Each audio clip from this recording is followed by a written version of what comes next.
18 डिसेंबर 2015 रोजी पालघर जिल्ह्यातील मोखाडा येथे जगद्गुरू नरेंद्राचार्यजी महाराजांच्या प्रवचन आणि दर्शन सोहळ्यानिमित्त 800 गर्भवती मातांना प्रोटीनयुक्त आहार आणि औषधांचे वाटप करण्यात आले।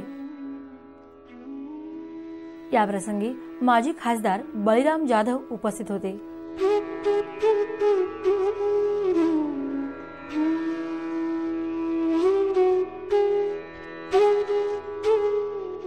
पालघर जिल्ह्यातील अनेक तालुक्यातील आदिवासी भागात बालकांच्या कुपोषणाचे प्रमाण अधिक आहे।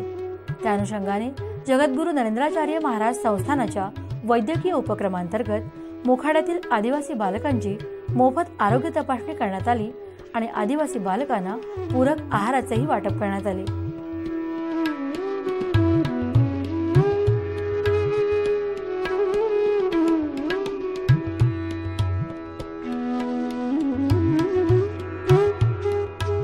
थंडीपासून या बालकांचे रक्षण व्हावे यासाठी जिल्हा परिषद शाळेतील विद्यार्थ्यांना 600 ब्लँकेट सुद्धा वाटण्यात आली।